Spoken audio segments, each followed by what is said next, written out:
right, U-turn friends. Today I'm bringing on someone who has quite a few accomplishments under her belt, and I want to ask her all about entrepreneurship, being successful, being innovative, ownership, actions, just so many things.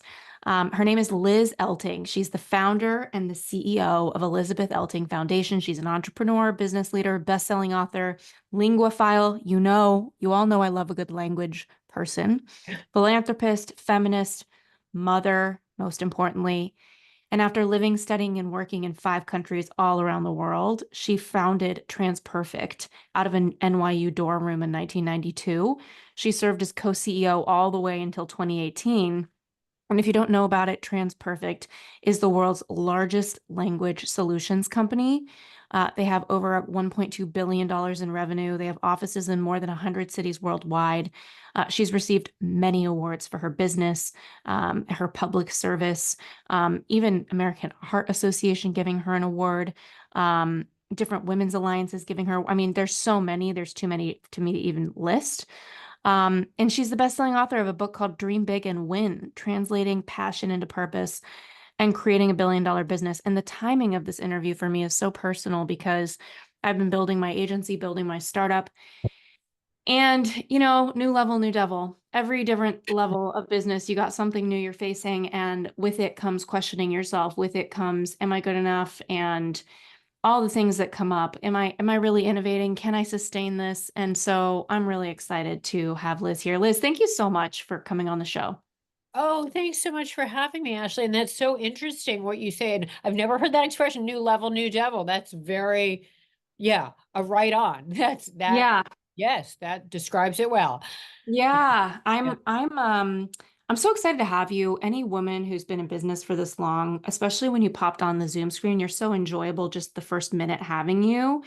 And I find that just your energy felt really warm and comforting. But I know that for you to build a company with $1.2 billion in revenue, you've got to be able to make some hard decisions. You've got to be able to put on some really hard party pants to handle some situations. And I freaking really struggle with that myself, Liz. And I think a lot of people struggle with that. They struggle to like themselves and have the hardness that sometimes the firmness that comes with leadership. And I feel like there's a lot of wordsmiths out there that will be like, it's not that you're being hard or abrasive, it's that you're being firm. Like there's a lot of wordsmithing around the unpleasantries of leadership. And so Yeah. I just want to call the spade that sometimes you got to be hard and difficult and strong and firm and boundaried. And so I want to start right there. I want to jump in and I know I can backpedal and ask you all about how you built the company, but I want to start with how do you hold all the energy it takes to hold of having employees, their growth, the money they want to make, their output, their production, what they're doing, the clients, the customers, are they happy with what you're giving them? The unhappy customer. Um, how do you deal with yourself? Like how to go to bed at night with all that stuff. So I want to get straight into the hard side of things, which is like just holding all of this emotionally.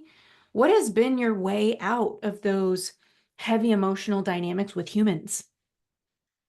Oh, wow. Wow, what a Going question. in. That's awesome. Yeah, you're right in there. I mean, it's interesting when you just, you name all those things. Yes, you you do need to concern yourself with all those things, but I mean, we all in life need to deal with a lot of different things, whether it's our family, our friends, our jobs, or juggling it all. And then of course, it's the same thing as an entrepreneur. But you do it. And I found as far as making the hard decisions, often it wasn't that hard because sometimes I didn't have a choice, right? Like if, for example, if we weren't delivering for a client, that wasn't the right thing. We needed to fix it. We needed to address the issue. And if it was an employee, we needed to address the issue. If the employee wasn't delivering results, we needed to address it. And a lot of it is simply because we didn't have a choice.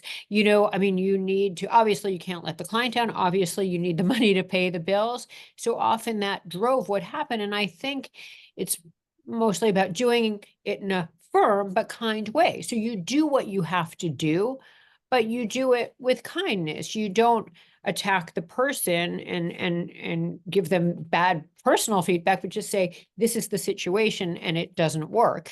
And, so we have to change this situation that, whether it's related to the results or the predicament you're in, and don't make it personal. Because, and then I think it can be done. And yes, you do need to make lots of tough decisions. I found that even at the end of my time, after Yeah. 26 years at my own company, I was kind of guided by my values. In the end, you need to be true to your values. You need to know what they are. And, if things aren't going the way you believe in your heart they should go, then you need to not worry about what's easiest, not worry about what everyone thinks, and just do the What's right right? thing in your heart, Okay, so that's the thing I get stuck on, Liz. So I'm going straight in with you because I just can feel a seasoned businesswoman beyond your bio. I'm like, I feel you. So I'm going to these questions with you because if I need them, everybody needs them. So my agency, Wise Whisper, we've helped craft and book more than 100 TEDx talks for clients, and we have 60 on deck right now. And we do keynotes, we do book ghostwriting, we do pitching people for stages. It's like a lot of really awesome services. And this week we booked 12 people on stage for all sorts of different keynotes, a few of them TEDx for sure. And it was a lot of activity, right? A lot going on. And one particular customer comes to mind. We commit to helping them craft the talk, which they're all really pleased with, but then we help them getting booked. One of the people, she got booked, and it was specifically, it wasn't like we did it for her, but we helped her. And she ended up landing a talk overseas. And she started to get anxiety about it being overseas. And we could feel that feeling you feel when you have a customer that you gave them what you committed to give them. Maybe it didn't look exactly like what it needed to. Like, so for example, a TEDx talk. To me, the TEDx talk goes on YouTube, whether it's overseas, whether it's in Atlanta, whether it's wherever it's doing it. That's what we committed to helping her get. She got it. And now she's having a lot of language like, oh, I don't know if that's what we kind of agreed to, da da da. The paperwork is pretty clear. Like, we help you get booked. You did it. Point being, there's so many moments in business where we give people what we say we're going to do, but they have a feeling about it. They feel a type of way about it. And what you were sharing is kind of feedback to check in with yourself, but there's also that thinking that the customer is always right. So on my end, Liz, it's like, well, shoot, if she didn't want the one overseas because she just didn't consider that we might book her overseas, even though the paperwork says and the conversation said it was possible, should we eat the money we just lost putting 100 hours of people on this project? Or do we just force her to take it and say, this is what we said we were going to give you? So Yeah. I'm bringing you into this because I feel Super like there's interesting. nuance, right? It's like we Yeah. did what we said we are going to do, but she's unhappy. And sometimes that happens too, right? And Yeah. you got to tune into what's the right thing to do. And it's like, well, we said That's we, really interesting. So I'm just curious about that now. So yeah. the TED Talk, she was envisioning, where was she envisioning she would do it? Like in her, like anywhere in the US or in her hometown, or like where was she thinking it would be? I think she thought it would probably be in the US. Obviously, Just anywhere. we tell clients we help them, get placed, but Yeah. that we start from their local area with them and then we go outward from there. And so sometimes it goes really far out if they're not getting placed closer to them. Yeah. What's interesting about this particular case is that this is a first time event, Okay. and that gave her anxiety. She hasn't seen it, but we had heard that the people running that event have run 6 events before. So we felt really good about it. We usually don't put people on first time events. Yeah. So the point of me saying all this is it's not what she thought, she doesn't see all this event history online. She's panicking, but I've talked to the people and they seem awesome. Like, we gave her what we said, we put the time in. So this brings me to this question with you of like this nuance where we didn't really wrong the customer. We did what we said we were going to do. It's a tough customer. And Yeah.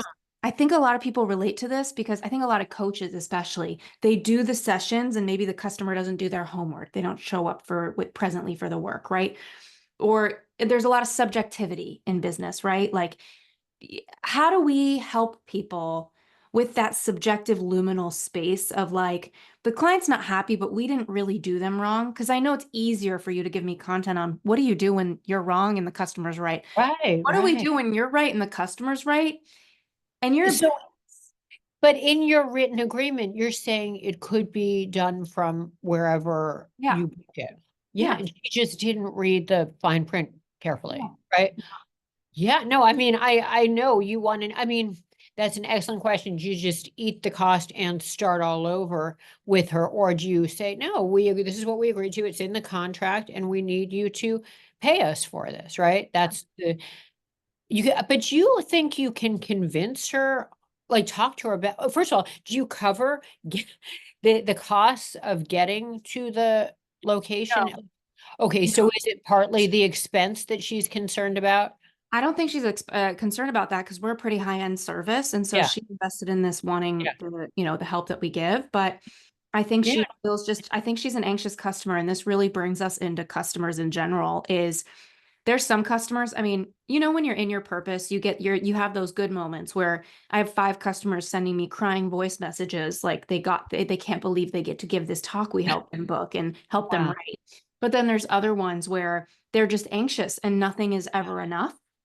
Um, It sounds like that is the case with this client, perhaps, and no matter what you do, maybe she won't be happy. I mean, I guess I was gonna say, maybe you can convince her about what a wonderful opportunity it is, and that she should take it, do it, and it will be all over YouTube anyway, so she'll get the exposure. And, the whole concept of the best things are the ones that we're a little fearful of. Yes, we acknowledge our fear and then we go and do it anyway. And then they're the biggest adventures of our life. They're the best stories we can tell about our life. I mean, I don't know if you feel like you can convince her of that, but it would be nice if you could talk to her and tell her it's actually a wonderful opportunity and more interesting and exciting than it could have been if it were just a domestic opportunity. so that's what I'm hearing your tip is for everybody is like in that space where maybe the customer isn't right, but they're not wrong. Maybe she's right to feel like that, the event doesn't have online history. This doesn't Yeah. feel legit to her. I know it's legit. I know what we're putting out. Um, maybe the answer is just talking to the customer. I've learned myself one of the lowest forms of influence is like convincing, like pushing. So there's such a fine line of having a conversation, like standing in what you Yeah. know versus pushing somebody and convincing somebody. But Yeah. I love this tip because I think there's a lot of people listening where you're right and your customer can feel how they feel. It's valid. And you don't want to make concessions in your business and hurt your bottom line. You did the work, you showed up. So how do you do that? So let's talk about, for example, oh, go ahead, please tell me you No, have. no, no. I mean, I'm just saying, I agree. You don't want to make it seem like you're saying that just because it's self-serving, because you want to Right. get paid, but more that, I mean, and I could just say how I would genuinely feel, because as you know, when you're selling, the best way to sell is something you truly believe in. I would say, wow, I mean, I'm sorry that you didn't realize that that was what, the agreement was. But I really truly feel, client, that this is a wonderful opportunity. I'd be excited to go to this place. It's a Yeah. chance to go see somewhere new, the adventure of it all, the story to tell. And because I would truly feel that way. And maybe Yeah. you would too. And if you're just talking to her like a friend and letting her know, you can, I mean, and that it's not just because you want to get paid, but you truly feel that way. But Yeah. back to what you were going to. I love you saying that. And I think this kind of goes back to customer service. And it's so funny. I just felt so present to this to dive in with you because if you've built as big of a company as you have, you've dealt with a lot of customer service issues. You just have. Like people are peopling, and a lot of people need help with wherever they're at in their journey, mentally, emotionally, spiritually. They're not showing up as their best self to service providers. Like that's just cat's out of the bag. Like, so I'm also kind of taking a look at the coach who maybe they did all 5 sessions of their package. And on the 5th session, the customer's like, I don't really get what I wanted out of this.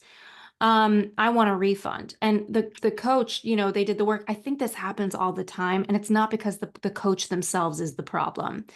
So it's one of those things where it's like we fulfilled on what we said.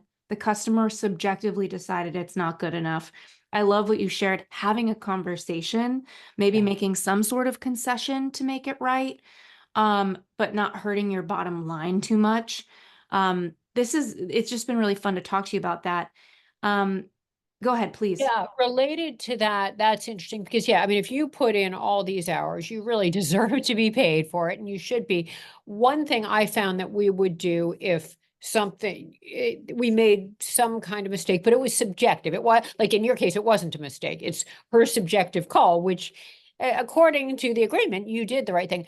Then we would say, okay, we need to charge you for it because we put in all the hours and it's a wonderful opportunity. We want you to do this because we think it opens up all these other opportunities for you, but we can give you a credit for a future this or that, just kind of, as you say, making some sort of concession. Or I guess another way is only charging her, I don't know, 3/4. Like, I mean, there are ways to do it, right? Whether it's the credit, you pay for it plus the credit for future work, or a certain percentage she pays just to feel like you're giving what you can, but you put in all the work. That could be another approach. Yes. Yeah, I love that. I feel like it's just fun to kind of think about not when you're wrong, because when you're wrong, you got to make it right. And I feel like that's Yes. just a matter of communication, right?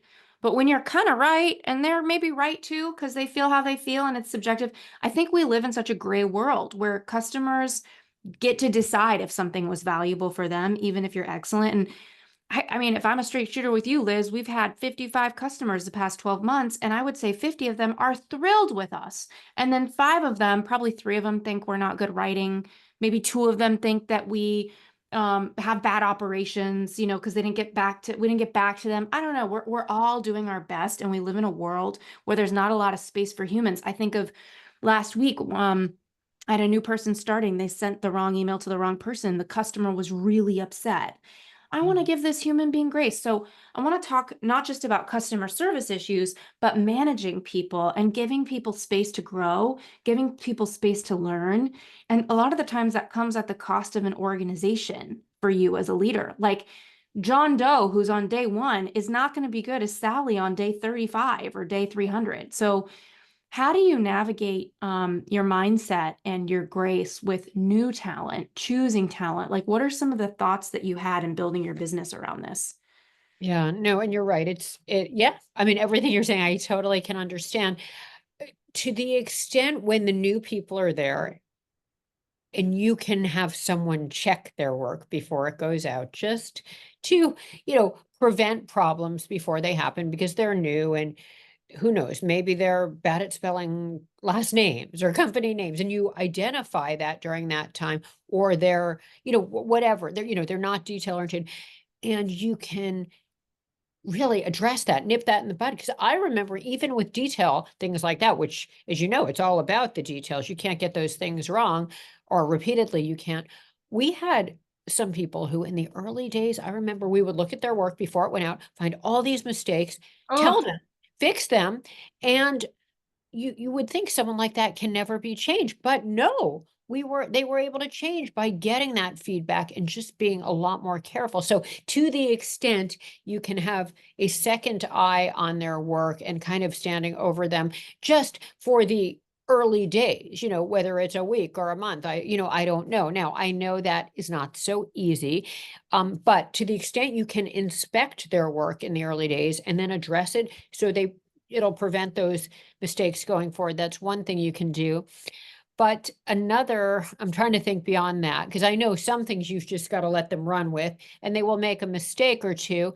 And as long as apologize to the client, and let them know, I'm sorry, this is this person's first week, and, this is what we're doing, and address it immediately and let them know what you're going to do or what you've done so it won't happen again. But no, I understand. Great question. And this is precisely why, yes, it's all about finding great people, and then they, letting them know what's important. Okay, urgency is important to us. Detail orientation is important to us. We got to spell company names right. We got to spell people's names right. But there will be mistakes, and then it's just a case of explaining and apologizing to the client and letting them know what you'll do so it won't happen again. And but it's a great question because it's hard when people are new. Yeah, you can't control everybody. Like you can only do your best, and there's only so many hours in a day, and you don't want to give up your mission or what you're building because you can't control every single thing. And Yeah. yet we live in a world that people expect excellence and perfection. And I think that's why so many humans' mental health isn't good, and we have so much collective anxiety, is because we're all putting pressure on businesses and the people inside of them, right? Like to Right. be perfect. Okay, so you've had such a fun career, Liz, and I think one of the things that um, is most interesting about what your team shared with me is your belief that entrepreneurs don't need to create something brand new to be innovative or to be successful. And I love that because I think so many people listening are racking their brain, like, how do I create something different? And they don't really understand how to like really step into that. So what can you share a little bit more about that? Yes, and that is such an important point to me because I remember in business school, I remember people would take these entrepreneurship classes, and then we'd meet Thursday nights from 4 to 8. We always had this beer blast, it was called. It was a happy hour for 4 hours, and they would come and they said, I just came from my entrepreneurship class and I need to think of a new product or service. What can I do? And I thought, glad I'm not taking that class. So, because it's hard. So I think the point is more, as you said, you do not need to invent something new to be wildly successful. Instead, it's about seeing what's out there and thinking, okay, how can it be done better? And in my case, I worked at another translation company, absolutely loved the industry, but saw things that I thought could be done differently and better. And it was everything from if a client needed a project, rather than telling them it would take a week to translate and they needed it faster, I would tell them it could be done in 2 days. So faster, urgency. Same with giving them the quote, not taking a day or two when they needed it in 15 or 20 minutes, but 15 or 20 minutes. Another is quality, making sure the quality is great. Now, we just talked about quality. Mistakes will happen, but if by chance you make a mistake, apologize profusely, fix it, and don't charge them. And I mean like objective mistakes. So I knew that had to be done better.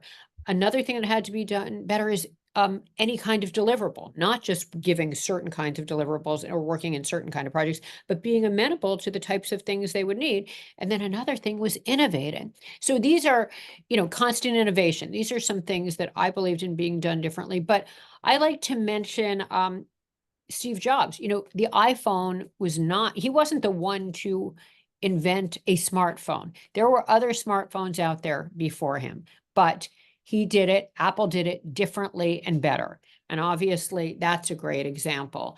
Um, and so it's about looking at what's out there and figuring out how can I do it differently and better. And often it starts with wowing the client with service, but then it kind of ends with innovation and cutting edge technology. But Mm, last thing on the technology should not replace the human because I think our biggest differentiator is always the personalized service, particularly now with tech. People mm. want that personalized service, and that is a huge differentiator. Mm. Okay, so I love this idea of like seeing something done wrong and seeing how you could do it better, or seeing something that has a gap, seeing how you could do it better. I think that everyday life we walk around and we see things that could just be so much better. How do you decide which thing you really want to pursue? Like, how do you work with yourself to get clarity? Because even though you have your one business that you really grew, I mean, you have many pursuits that you've done, but you have this one that you've really grown. I'm sure throughout the years you had to pick a new service to roll out or a new da da da da to do, and it's just this constant decision making of this, and they're like new micro businesses under your business, right? So how do you choose? Well, yes, and absolutely. The reason I started my company is I mentioned I was at the other translation company, loved it, loved the industry, but thought it could be done better. And I thought of the ways it could be done better. But then within the company, we did need to constantly innovate to differentiate ourselves from the competition. And a lot of how we did that was if you have employees talking to your clients and saying, asking them my favorite question, which was, what would you do differently if you owned the company? What would you change about how we do things internally? What service would you offer the client that we're not offering? What technology would you offer the client or product would you offer the client? So I found that to be very beneficial. And that's how we came up with a lot of our products and services. Um, you know, I'm trying to think of other things and then asking the client, Sometimes a client will suggest what they need that they're not getting from you and they're not getting from your competitors. And that's a great way to fine tune what you're doing, or change what you're doing, or add a new product or service. So being in constant contact both with your employees about it, getting their ideas, and your clients. So I think that's all very important. And then watching for trends in the industry, or in the world. I mean, obviously with AI, there are new businesses and ideas we have that we didn't know about years ago. Or with the book I wrote. The reason I wrote my book is I couldn't find another book quite like it because it was my story, but it was a how to. And I wanted to make it very how to based on the things I did right and the things I did wrong, but also personal and vulnerable and authentic. And I couldn't find one quite like it, certainly when I was building my company and even now. So doing another book on entrepreneurship, but doing it differently. Mm, okay. So you've brought so many years of experience and thinking like this into Dream Big and Win. Why this book? Why right now? What is it about your inspiration that brought you here? Yeah. And as I said, I wrote the book because it's the book I wished I'd had when I was starting my company and growing my company. So that's why the book tried to do it, in a way that I thought could be helpful. And I think now it's more important than ever Mm, because certainly I think entrepreneurship is, I mean, it's a great equalizer. I feel like anybody can start a company. And if you do the right things and you don't quit and you take the risks, and if you make a mistake, you just say, okay, won't do that anymore, and you move on, you can build a $1 billion company. So I'm a big believer in entrepreneurship because I believe entrepreneurship is social power and social power is political power. And this is how we change the world and make the world a better place. I also believe in it because if you work hard for a period of time and you give it everything you have, then you can later on live your dream life. I like to say work today like no one else will, so you can live and give tomorrow like no one else can. But at the same time, I believe in doing it related to something you love and are good at. And so often people are stuck in jobs where they either don't like the industry, but they did it because it was practical, or they don't like the company, they don't like the people, they don't like the culture. So this is people's chance to create what they love. And sure, it's hard work, but you're going to work hard working at someone else's company. So you may as well do what you want to do. build your dream rather than theirs. Okay, so I don't know if this is asking you to be too honest. So but one thing I'm curious about is like you're saying that, right, Liz? Like I want to build what I want to build, but there's got to be times while you're building your thing where you just want to throw it away in the trash Oh, bin, yeah. and you want to just Oh, just yeah. far, far away with like a catapult. So can you Yes. take me into like what were those moments for you where like it really felt like nothing was working, and you wanted to quit, and what was it that got you out of that? Yeah. And in 26 years, that happened quite a few times. Yes, 26 years is a long time to do it. And there were times in the early days where I was so burnt out, where we almost didn't make payroll. At the last minute, we figured out, but the hours were incredible. And then sometimes I would just step back. I would take a walk or, leave the office for a few hours if I could. And if not, I timed it when I could and just think, okay, we're going to keep doing the right things and we're going to get the right people on board and we're going to make sure we motivate them to help us build this dream. And then, if we work like this for a period of time, we're going to have this wonderful freedom and ability to do what we want later on. But there were times when I was going to pull my hair out and for all different reasons. It's stressful, of course, running your own company, absolutely. But um, you also have a kind of control you don't when you're at someone else's company. So I guess, that's what I'd say. It's worth it. It's worth it.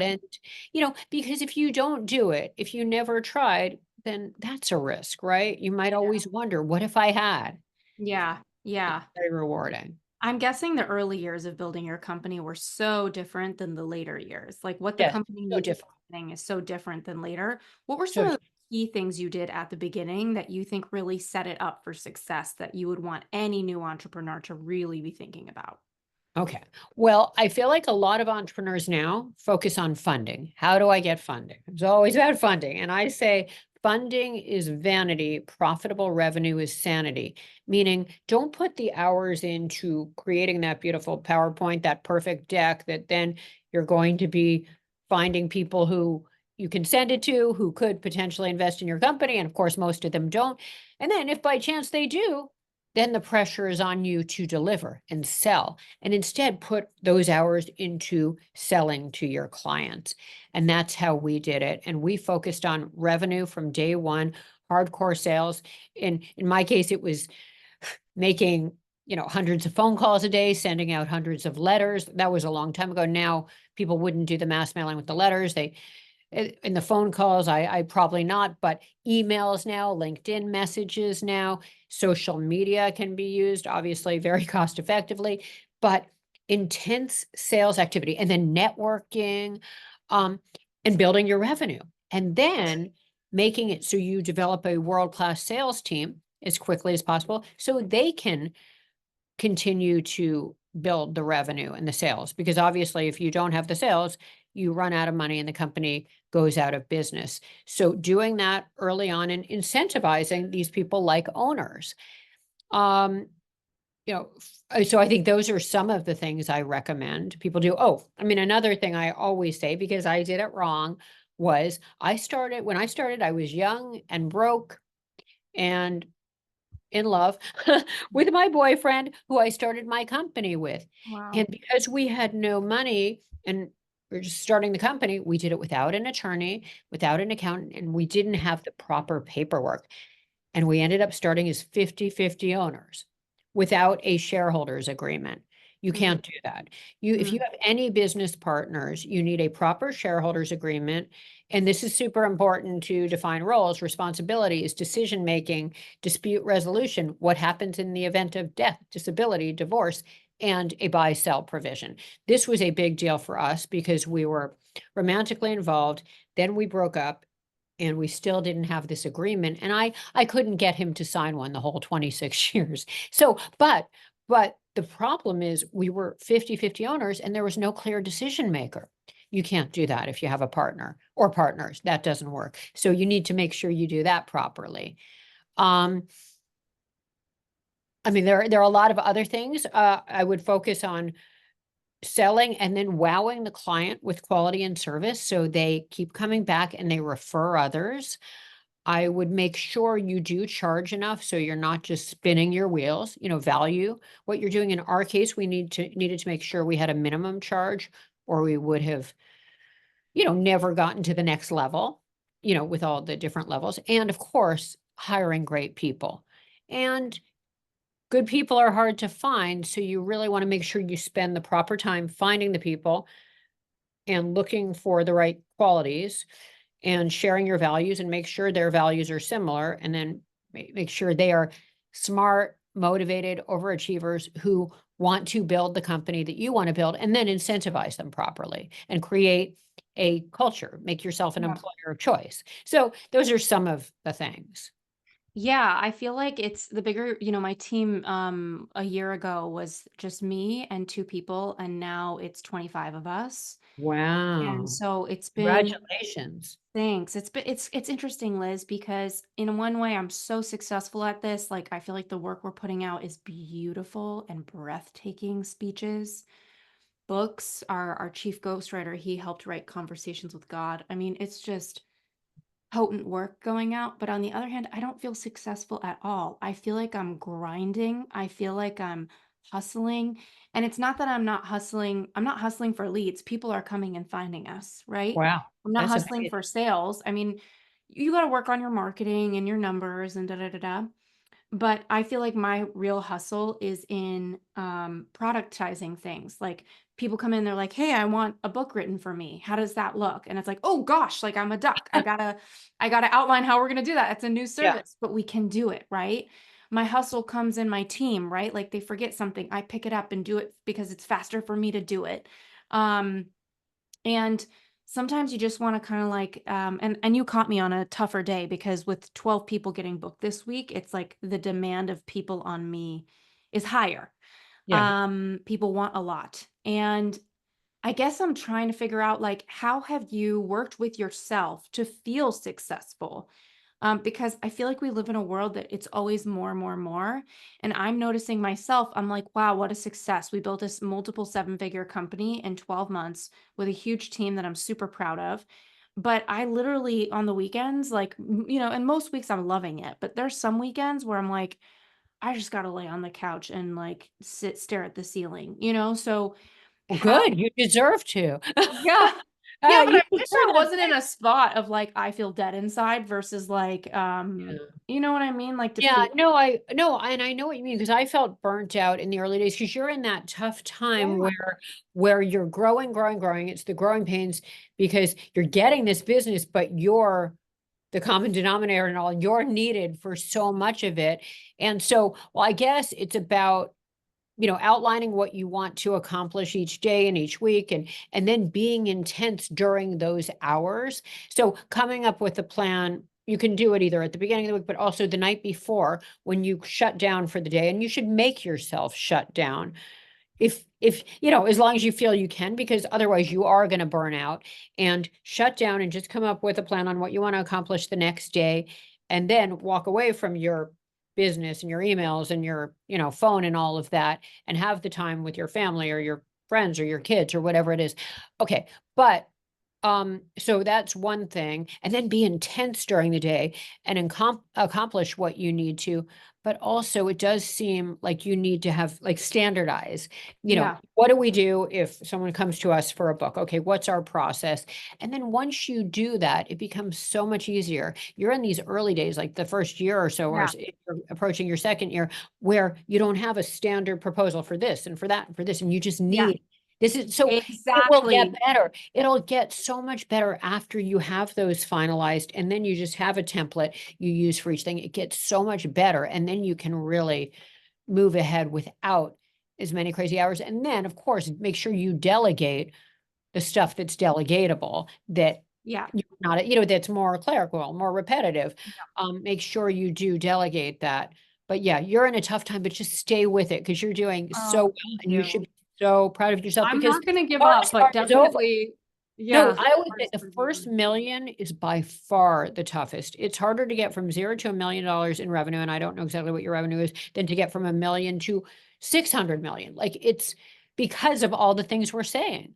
And Yeah, like the startup stuff. It's so startup hard. stuff, right? Yeah, like creating the templates, making sure you have people who are trained and who think like owners and act like owners.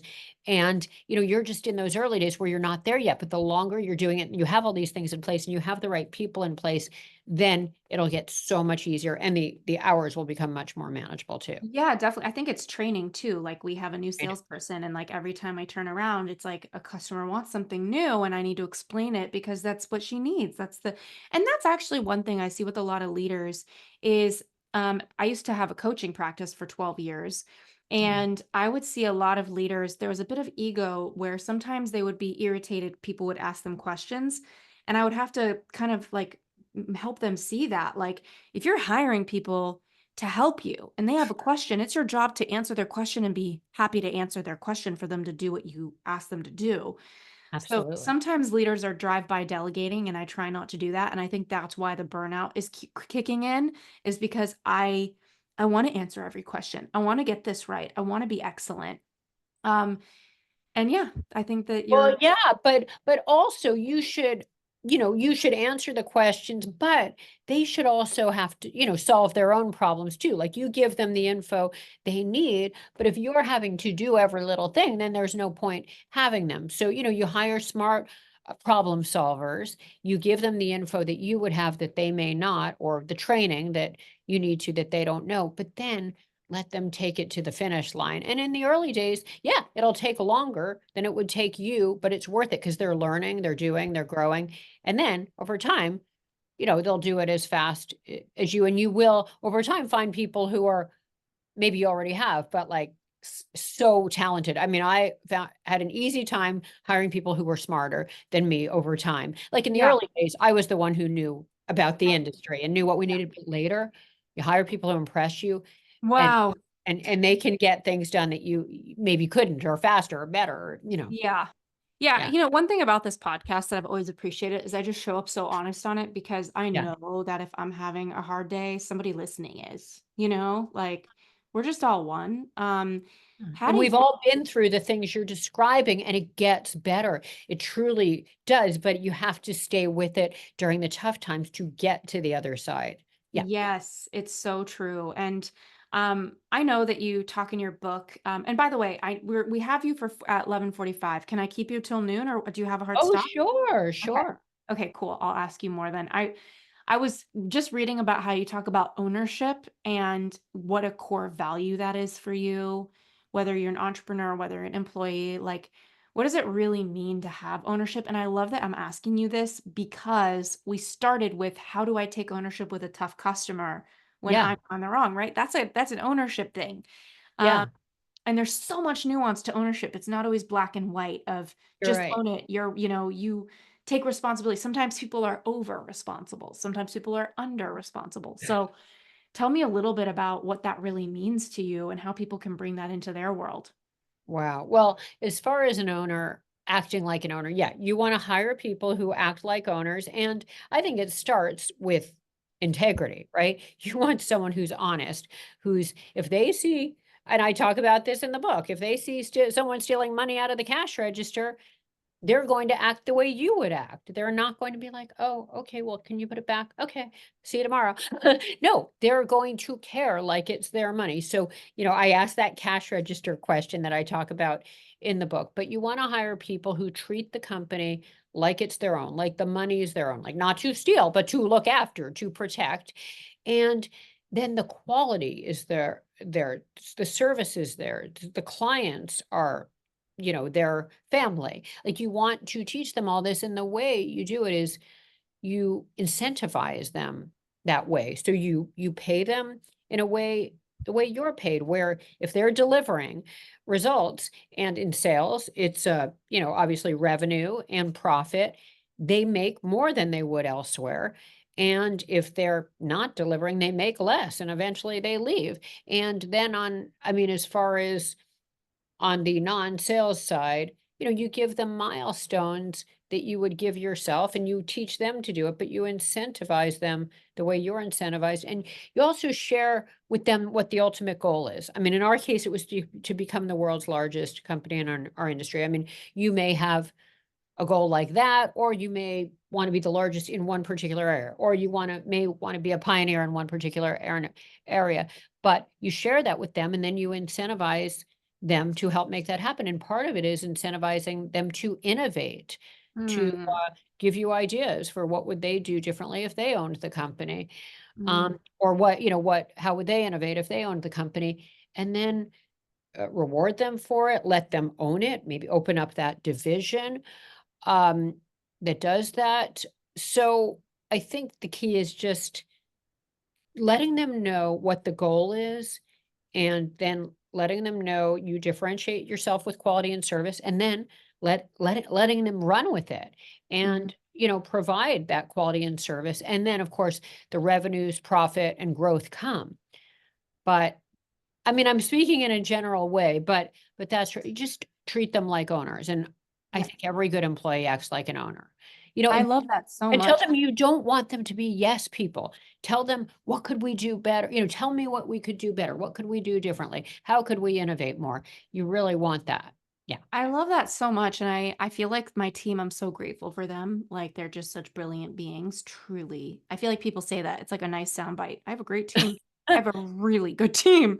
Yeah. And, I don't think I could really do most of what we're doing without their brains, truly. I just can't do this on my own. I can't. And I think one thing that customers, especially in the early days, don't always like is not working with you, right? Like, and so I would love your take here on ownership because there have been a couple circumstances where I'll be out at an event. People are like, you should talk to Ashley. Her company's awesome. They got me booked for this, that, and the other thing, whatever.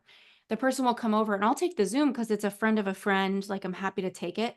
and I'm not going to manage their projects like I'm running many other things for the company. Of course. And there have been two clients. So again, this is like probably out of like 20 referrals we've gotten that they said that they felt handed off or like bait and switched, that they talked to me, even though in the call I said, okay, Megan's your point of contact. Megan runs projects. This person's going to be on your project. So how do is that just self work I need to do? And everybody listening, when they start to delegate, like, okay, fine, not everybody's going to be happy I'm not the face. But to be honest with you, Liz, I think the people running the thing are better than me. I just gave them somebody better. Well, yeah, and that's, I mean, and I think the problem you have is a very common problem for owners, right? Everyone wants them, but yeah, people think the company is them, but the more you have people in your company going after the business, did you say wait, do you have salespeople? I'm sorry, did you Yeah, say? yeah, yeah, Okay, we do. yeah. So if they're going after the business, if they're doing the networking and the emailing and the messaging, then they should be the people that people want to deal with as opposed to you. Yes, you founded the company and you own the company, but you're the company. You could never be a sizable company if you were the person. So I think they need to be the ones out there at the events and at the meetings and connecting. And then what will happen is the client will think of them, not you. I mean, believe me, we did this. I think we did this early on. Our goal was to build a world-class sales organization, the largest sales organization in the industry at a company in our industry. And that paid off because even though the clients knew I was the owner and I was the founder and the press was usually about me, I wasn't who they were dealing with every day. Right. And it was much better that way. And believe me, they wouldn't have been happy dealing with me. The people who were dealing with them were better. But I think it's just having salespeople that are the initial contact with the client, then the client thinks of them as the company as much as you. Yeah. Yeah. Yeah, and even then, I think people sometimes feel handed off. Like I met a woman at an event and she's like, I would love to talk to you about doing my thing. I'm like, great, this is the person's calendar link. Like hop on her calendar. Yeah. And they're like, oh, I don't get to talk to you. Um, and so it is a navigation, but I think you're right that whoever they touch base with first is who they associate as their point of contact. And that's really, really valuable for people to consider. Yeah. And they'll understand as you continue to grow and they're talking to other people at your company, but I understand the issue. I mean, you can talk about, oh, well, this person is the talent. I mean, not that you know what I mean? Because it became pretty clear, like for us, in our case, we turned it over to the production team and we were not production and we weren't the talent. And to the extent you can do that, that you Yeah. are more, you're strategizing and you're running it, but the talent is a different group. Yeah. Yeah. Yeah. That makes sense. Yeah. Liz, what have I not asked you about dreaming big and winning that we want everybody to know? I know you talk a lot about actions over manifestations, which I love. Thank Yeah, you. what should I ask you before we go that I forgot to ask or haven't? No, you've asked wonderful questions. I love your questions. I'm trying to think of something else that could be helpful to the group. I think the important thing is don't wait for the perfect idea. Well, I mean, you need an idea, but often it's doing what's already being done and doing it better and differently. And don't wait for the perfect time because there's always something getting in the way. But if you have this desire and you have this idea and you have a passion, take the risk, go for it, because you'll always wonder, as I said before, if you didn't, you took a risk not going for it, and you then can create the company of your dreams, the culture of your dreams, and you can really make a difference in this world and a difference in your own life. And I say go for it. And then think big. Don't think it just needs to be a few people because it's a lifestyle business. What people often find is sometimes these lifestyle businesses become just like another job and they can be even harder and more intense because they are the person. So think big, think scaling it, dreaming big and then working on the business rather than in the business so you can scale it, you can dream big, and then you can win. And not that it's not a win if you're not the absolute biggest, but make it whatever you want it be. Think big. Don't limit it to just yourself, and don't be afraid to take the risk. The time is now. Yeah.